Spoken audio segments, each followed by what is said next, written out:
So, a little roadmap about what I'm about to say. First, I'm going to explain to everyone what contractualism is, and then I'm going to tell you guys what are filter bubbles, what's the trouble with those bubbles, and finally, I'm going to move on to surveillance capitalism because I think that's a problem with the filter bubbles. Then I'm going to illustrate how these problems could play out by examining Brave New World and thought experiment with pleasure machine.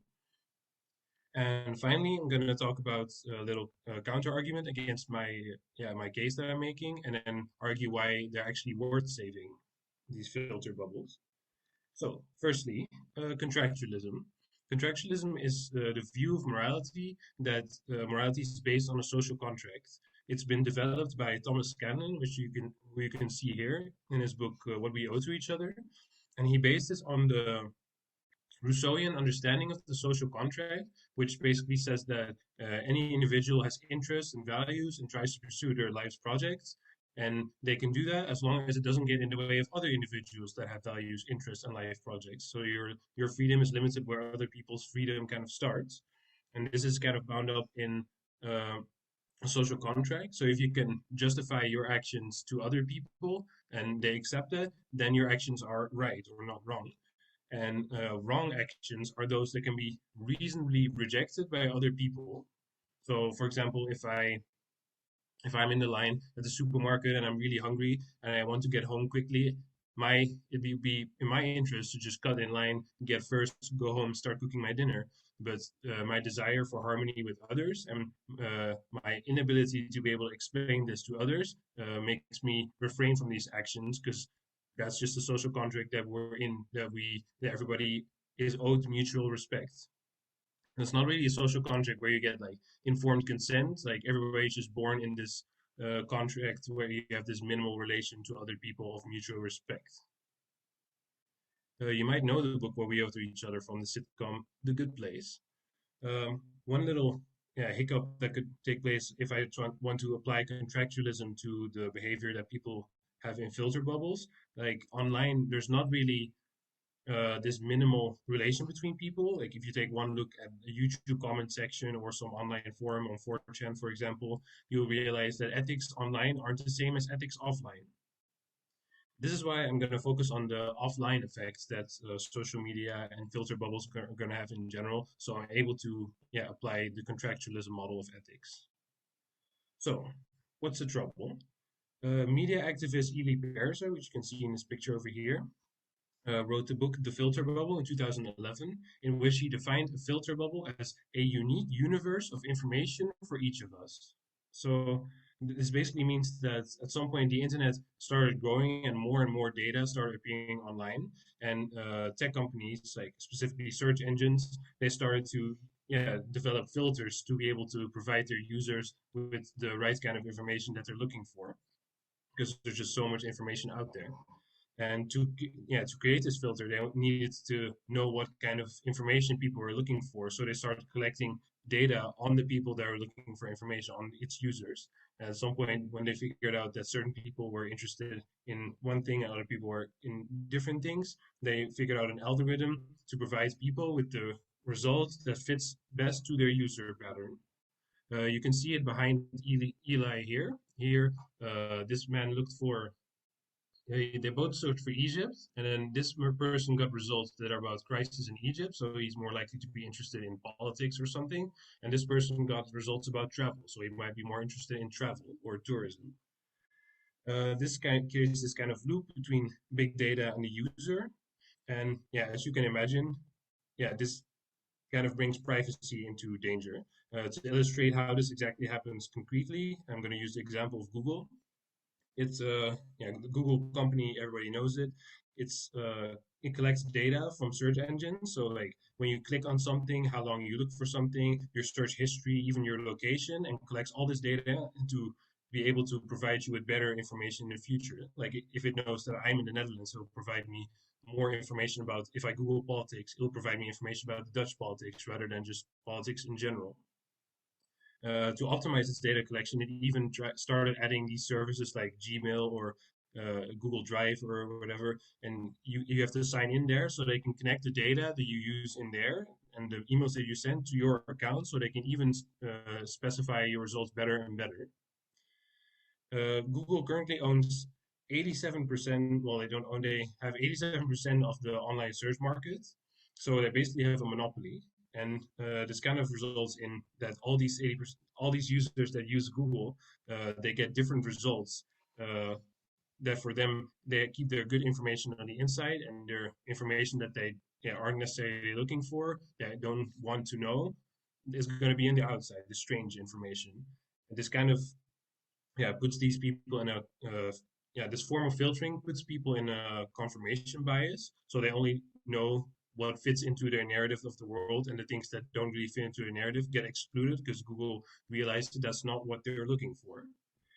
Yeah, it is useful to a certain end because, yeah, it is right that there's so much information out there that we need some kind of filter. So it benefits the users to a certain extent, but I'm going to argue that it benefits the advertiser more. And I think that's because you should always ask who benefits from the creation of new media. Do you, or do certain other companies or corporations or people? I think the people that benefit from the technology that the filter bubble provides is the surveillance capitalist. What is surveillance capitalism? It's an idea that philosopher Shoshana Zuboff came up with. She defines surveillance capitalism as a new form of information capitalism that aims to predict and modify human behavior as a means to produce revenue and market control. So basically, surveillance capitalists, they try to get, yeah, their users' data so they can monetize that data and sell it to advertisers. Because if advertisers get more accurate, if they're connected to the people who are actually interested in their products, they get more worth for their money. Yeah, they try and extract more and more data from its users, just like the Google example I just gave. And they try, once they know more and more about you, they can also manipulate you better and give you results that you like to know even better. So uh, they sell the data about you to the highest bidder of the advertiser. So the advertiser is actually the person who's, or the corporation who is benefited by this situation because they can get better and better advertisements. And yeah, you might have heard the saying, if you're not paying, you're the product. This is basically the worry that Zuboff shares. Yeah, she's worried. Oh, sorry. She's worried that these surveillance capitalists will try to maximize the behavioral surplus, which is basically the way the value that an action online has. So if you click somewhere, that click becomes data. That data is sent to Google. Google converts that data into what they think you are like, and use that data to sell you products or to try and give you ads about products. This behavioral surplus is not a lot. It's for one single click, it's almost nothing. But if you transfer all this data about all these different users into a big pile of data, it actually starts being worth a lot of money. I think that any action that a user does can already provide them with data. So they want to manage the data that they have to get you to come back to their websites, to use those websites more and more, so they can get more and more data. So they advertising becomes better and better. One example of this is Amazon. When they just started, they wanted to simulate the experience of walking into an actual bookstop online. So when you bought a book, they created an algorithm that tried to recommend you a book that you would like based on the books that you bought before. And this progress made them really successful because people kept buying more and more books, and they got more and more data, which made their algorithm better and better. And eventually, now these days, they have Kindle, this e-reader where you can download books and read them, and it's still there. They record what you read, when you read, and how long you read to be able to create a better experience for their users, or to be able to sell more products to you and manipulate you into reading or buying even more ebooks. Yeah, why isn't anyone doing about this? Why, like, if this is such a problem, like, why aren't people thinking about it?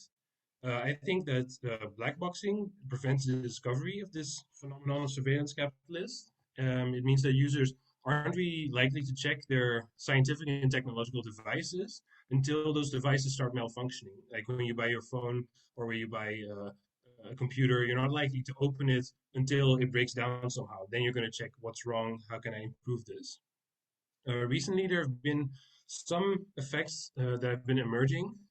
One of these is the creation of new social anxieties, namely FOMO and FOBO. FOMO FOMO is the fear of missing out, and FOBO is the fear of better options. Like you can see in this meme here, if you're sitting at home or you're having a break at work and you open up your phone and you see your friends are out for a drink or having a drink on Zoom, which is more likely these days, then you're going to feel this fear of missing out. You're going to be like, oh, I wish I was there with them. And this social anxiety has been something that's developed because of filter bubbles, because you only see the information that your friends post, your friends share. That's why you can be aware of all the things that you're missing because you get all the valuable information that you want because of filter bubbles. It's the same thing with fear of better options. If you want to buy a product, you've just bought these amazing new shoes or this great new book, and then afterwards you start getting recommended more and more books and shoes, and you're like, oh, what if I would have bought another book? Maybe that one would have been better, or these shoes would have looked better on me, or this one was cheaper. You start fearing all these other options that you could have had. Another thing is that social media, particularly that use filter bubbles, have been kind of remodeling our social interaction online. One of these, one of these things is that. Oh, one of these things is that people uh, have this need to, when someone likes you, you start liking them back. It's this reciprocal liking. And online, this has been replicated by notification. Like social media will notify you if someone likes your post, so then you are more likely to open the app and start liking their content. So they generate more information, and the surveillance capitalists get more data, so they can make more money and start nudging you into certain directions again. The problem, another problem with this is social competition. Like a lot of the things that we're doing online, yeah, they have been quantified. Like if you post something on Facebook, you get quantifiable way of seeing how much people like you, or on Facebook how many people heart you, or on Twitter how many people retweet you, or whatever. There's all these ways where you can quantify your social performance, and this can create some social anxiety if you're not doing well, and create pressure to perform in a certain way that works well on certain social media.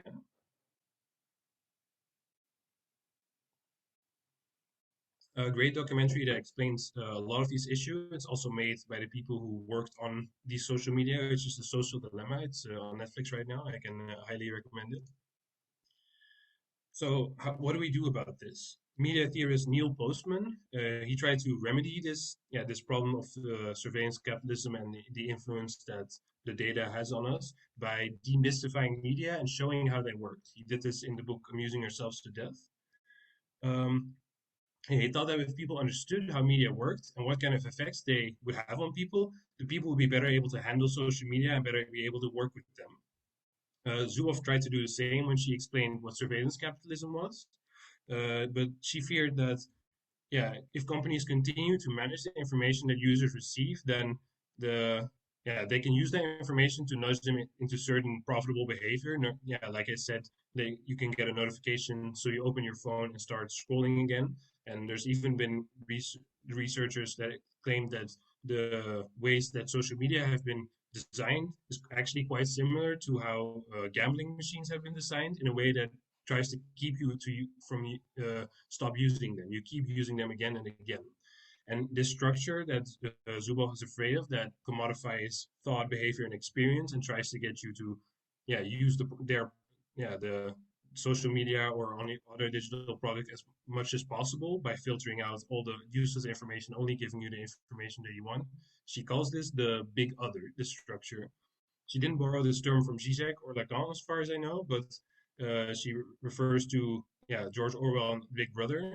This big other is always watching your data and provides social pressure to act according to what the big other defines as the best action. And the big other is created by surveillance capitalists, and it will uh, push you in a direction to use their services and platforms more and more by filtering out the information that you don't want and only presenting you perfect information, so you'll always click on that new movie trailer or that new information.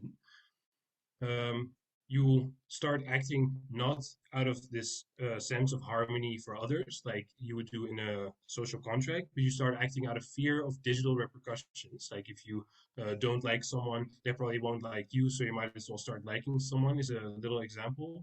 But to create a picture of how this would be in a societal level. You could look at the Black Mirror-esque system that China's been implementing, where they observe people and try to push them into certain behaviors by punishing them with putting their face on a huge screen or something.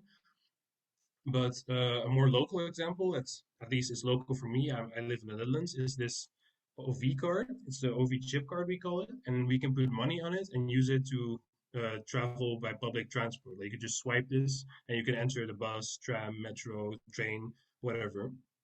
It's quite convenient. You can just enter and you don't really have to buy a ticket. You just have money on this, or you can put money on it. But this kind of chips away at the social contract, in my opinion. It's instead of giving you the choice of either buying a ticket and then entering the train, or not buying a ticket and risking a fine, it takes away that choice and it just doesn't let you enter the train if you don't swipe this. Like, of course, there's still ways to get around it these days, but I think this is the start of this big other, this thing that digitalizes a lot of our the things that we do and collects data. Like this card knows where I go, when I go, how much I pay, if I check in, if I check out of my travels. So I think this is the start of this big other that's going to prevent people from making certain choices, basically because according to its morality rather according to the social contract. So, what's the problem with this? Why can't the big other actually be used to nudge people into the correct behavior or nudge people into behavior that's profitable or that's great for society, that's ethical? Because everybody wants to be happy, right? Well, Robert Nozick, he's a philosopher. He came up with this thought experiment, which he calls the experience machine.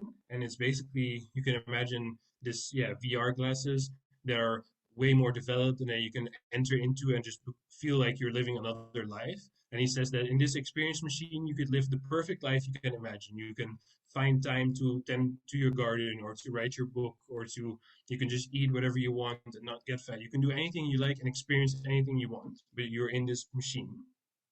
Robert Nozick argued that very few people would actually be inclined to step into this machine if they had to do it for life.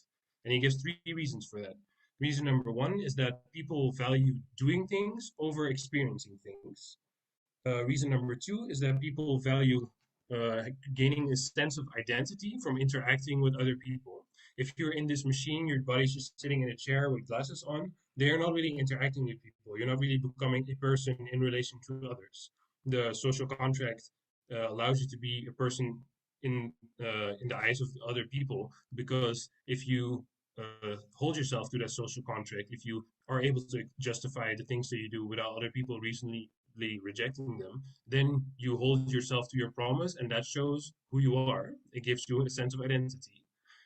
The final reason is that you are limited to the adjacent unknown. So, in that sense, you can only do the things and experience the things that you can come up with or that the person who created this experience machine can come up with. So you can never make a serendipitous discovery where you run into something that you didn't know because everything is predictable to a certain extent. You'll never get something that you didn't imagine before because it's the perfect world in your imagination.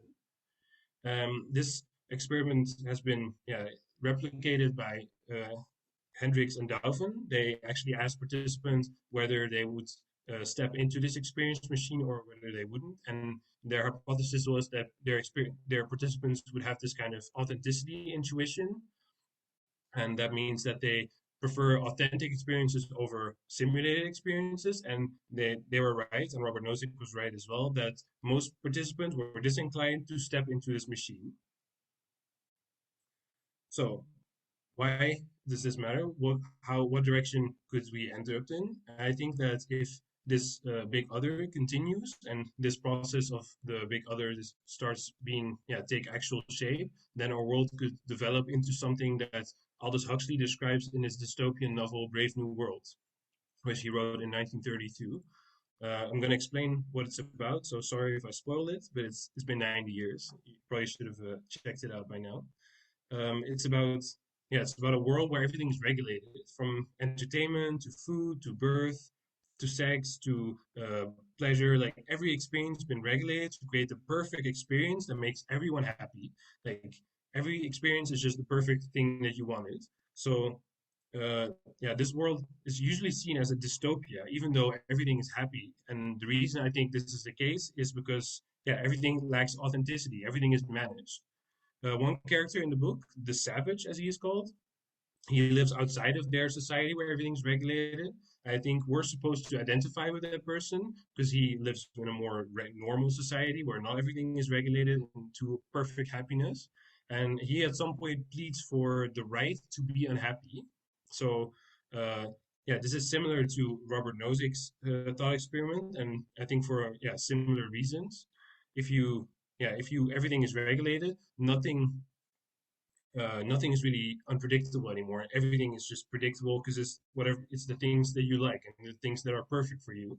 But yeah, you don't have authentic experiences anymore, and this unpredictability that we have in regular life, that is what makes our regular life valuable as well. Aside from getting these happiness and getting and being happy in general, that's not the only thing that we want. We want to have unpredictability and we want to have serendipitous discoveries about things that we didn't know that we wanted.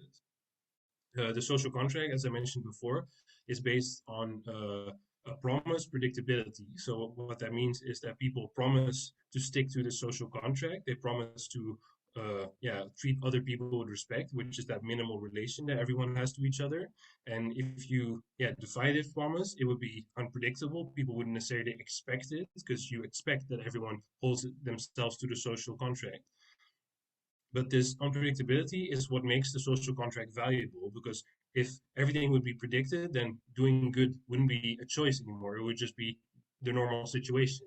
Because there's a chance that someone doesn't hold themselves to the social contract and is uh, can act unpredictably, the, that makes holding yourself to the social contract much more valuable and makes being a good person actually valuable and authentic. In the experience machine or in the filter bubble, you end up in something that Pariser calls a U loop. Data tech companies collect data on you, and they use that to create this data double, which is basically an online model of who the tech companies think you are. They use this model to lure you back with content that you might like, so that they can collect even more data to refine your data double and draw you in even more. And they can refine your data double. Yeah, you see what the loop is here. Aside from these tech companies, governments or banks can also use this data double to determine your risk for fraud or to qualify your likeliness for a loan, to decide where the police ought to patrol. All all these kind of ways your data double or the data that you give away can influence you and come back to you. Like if you associate with certain people that are seen as less likely to pay their loans because for maybe people that like the band Van Halen are less likely to pay their loans because of some correlation, then if you like Van Halen, you're less likely to get a loan just because you like Van Halen and there might not be a collection. This is the problem that you get when you have this big data and we don't understand how exactly it works.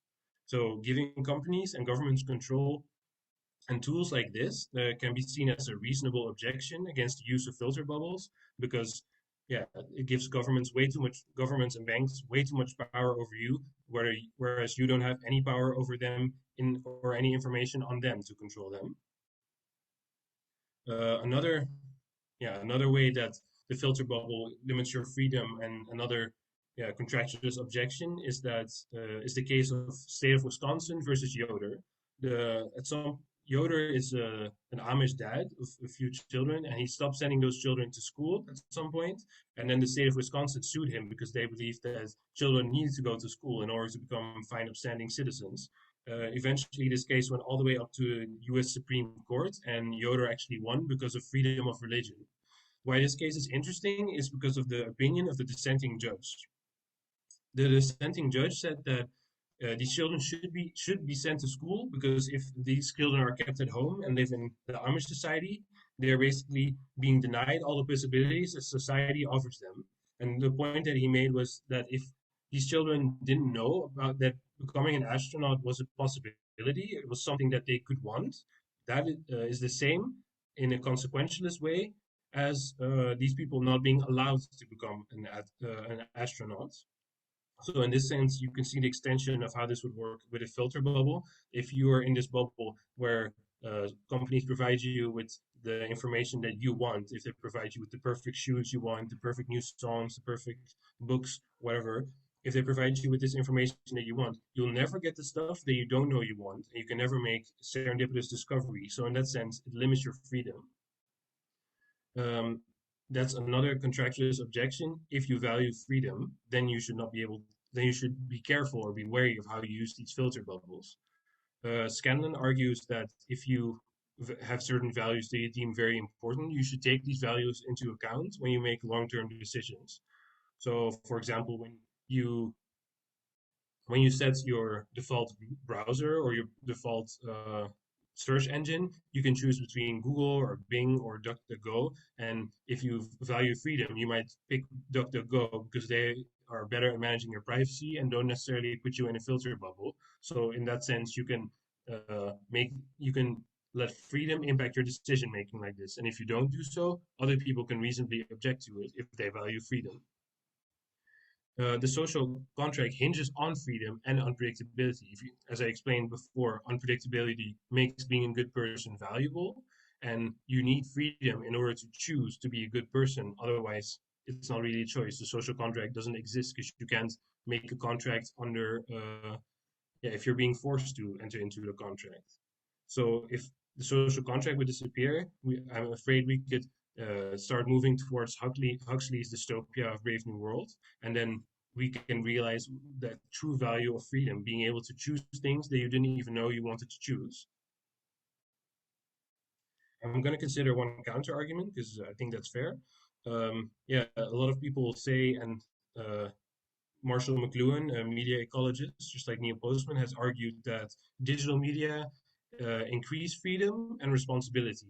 So they actually allow people to, yeah, feel responsible for something that's happening all over, like on the other side of the world. Like for example, the recent coup that happened in Myanmar or Burma. Uh, we are aware of it. If I open my phone right now and I would scroll, I would probably see a notification on the news about what's happening there. And I, to a degree, feel responsible for what's happening there. McLuhan argues that the world has become this global village where, yeah, it's just become a lot smaller because the internet or media have connected every part of the world. And even for people in Myanmar, social media and digital media being able to filter information from useful information from useless information is very important because they can use that information to insurrect against this military government, and they can use this to fight for their right to democracy. Another way that marginalized people get a voice is through the creation of platforms such as Grindr. Grindr is the social dating app for gay and homosexual men, and they can use this to filter out all the straight men that they aren't interested in dating or in other things. Then this app creates a platform for them, so marginalized people can participate in the same things. The internet has democratized information and democratized access to information. I think another great side of media or filter bubbles is that it can provide entertainment, it can provide comfort, it can provide the things that you want to know, the things that you like. And a character that explains this very well is a character that brings me comfort as well. It's Abed Nadir from Community. So I'm going to show you a little clip. I hope this works on Zoom.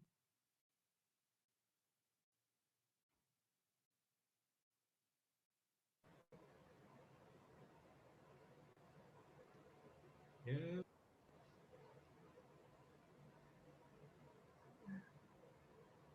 I guess we cannot hear.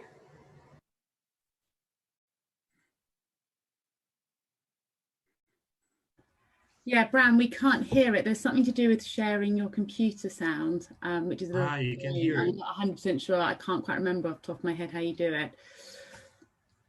Okay. I didn't think of that. Well, that's unfortunate. I'll just summarize what he was saying. Uh, in this little clip, Abed basically argued for that TV should be a place that's comfortable and it shouldn't have an agenda. It should just be a place where you can. It's like being It's like an old friend. You can be with this person with this TV. You've known it all your life, and you just want to let it be with you. And I think that's true. Everybody wants to just watch TV, just watch an Adam Sandler movie, just get your mind off things and get comfortable. But I think that's exactly also where the problem lies with these media and with these filter bubbles. Neil Postman, in the book Amusing Yourselves to Death, again, he argued that the medium of TV or screens or the moving image in general is biased towards entertainment. The same thing we observe now with filter bubble. It's biased towards the things that you like and the things that you want to know. And it doesn't really give you the information that you don't want to know, but that maybe you should know or you need to know. So I think that all these positive effects, like the creating a sense of responsibility all over the world and connecting people, giving marginalized people a voice and providing entertainment and comfort are really positive aspects of filter bubbles, digital media, and the internet in general. But I think that the objections of surveillance capitalism and the way that they nudge you into certain situation and the possibility of this big other that pushes you into more profitable behavior are reasonable objections. And I think that if we regain our autonomy, if we regain our attention, we aren't triggered by a vibration of our phone and pick up at any moment. And we learn to embrace unpredictability and things that we don't want to know, then it can have great potential for us and for humanity as a whole. I think that we should let hope motivate us to improve the media so we can create a better filter system and a more ethical way of being online. So, the conclusion, uh, I think that filter bubbles are objectionable from a contractualist ethical perspective, and this is because surveillance capitalism poses a danger for autonomy, poses a danger for unpredictability and serendipity. If those are all removed, then the social contract is in danger because you can't enter into a contract on unfree grounds. So this could lead our society to head towards a world that's kind of like Brave New World, where everything's controlled and we only want happiness and we only want things that we like. And I definitely think that media are worth saving, but I think that you shouldn't forget to get into these arguments over the Christmas table, talk to friends that are unlike you, talk to family members that are different from you, so you can learn to accept conflict and different values in a situation of mutual respect. So, in short, get out of your bubble. Thank you for listening.